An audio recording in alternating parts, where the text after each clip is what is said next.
इतिहास की पुस्तक दूसरा भाग अध्याय 12। इतिहास की पुस्तक दूसरा भाग अध्याय 12।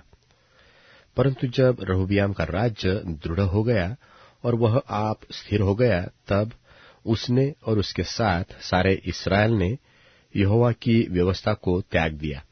उन्होंने जो यहोवा से विश्वासघात किया, इस कारण राजा रहोबियाम के 5वें वर्ष में मिस्र के राजा शीशक ने 1200 रथ और 60,000 सवार लिए हुए यरूशलेम पर चढ़ाई की, और जो लोग उसके संग मिस्र से आए अर्थात लूबी, सुक्की, कूशी, ये अनगिनत थे। और उसने यहूदा के गढ़वाले नगरों को ले लिया और यरूशलेम तक आया। तब शमायाह नबी रहोबियाम और यहूदा के हाकिमों के पास, जो शीशक के डर के मारे यरूशलेम में इकट्ठे हुए थे, आकर कहने लगा, यहोवा यो कहता है कि तुमने मुझको छोड़ दिया है, इसलिए मैंने तुमको छोड़कर शीशक के हाथ में कर दिया है। तब इस्राएल के हाकिम और राजा दीन हो गए और कहने लगे, यहोवा धर्मी है। जब यहोवा ने देखा कि वे दीन हुए हैं, तब यहोवा का यह वचन शमायाह के पास पहुंचा कि वे दीन हो गए हैं। मैं उनको नष्ट न करूंगा, मैं उनका कुछ बचाव करूंगा, और मेरी जलजलाहट शीशक के द्वारा यरूशलेम पर न भड़केगी।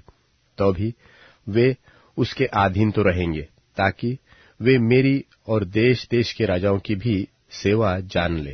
तब मिस्र का राजा शीशक यरूशलेम पर चढ़ाई करके यहोवा के भवन की अनमोल वस्तुएं और राजभवन की अनमोल वस्तुएं उठा ले गया। वह सब कुछ उठा ले गया, और सोने की जो फर्शियां सुलेमान ने बनाई थी, उनको भी वह ले गया।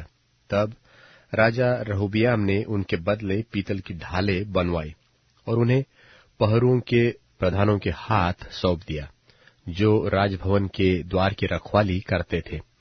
और जब जब राजा यहोवा के भवन में जाता, तब तब पहरुए आकर उन्हें उठा ले चलते और फिर पहरुओं की कोठरी में लौटाकर रख देते थे। जब रहोबियाम दीन हुआ, तब यहोवा का क्रोध उस पर से उतर गया और उसने उसका पूरा विनाश न किया, और यहूदा में अच्छे गुण भी थे।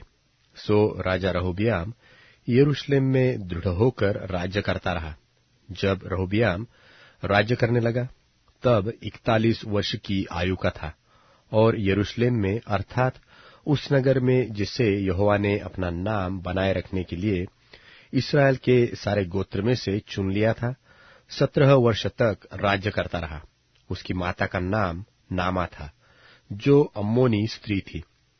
उसने वह कर्म किया जो बुरा है, अर्थात उसने अपने मन को यहोवा की खोज में न लगाया। आदि से अंत तक रहोबियाम के काम क्या शमायाह नबी और इद्दोदर्शी की पुस्तकों में वंशावलियों की रीति पर नहीं लिखे गए हैं? रहोबियाम और यारोबाम के बीच तो लड़ाई सदा होती रही, और रहोबियाम अपने पुरखाओं के संग सो गया, और दाऊदपुर में उसको मिट्टी दी गई, और उसका पुत्र अबियाह उसके स्थान पर राज्य करने लगा।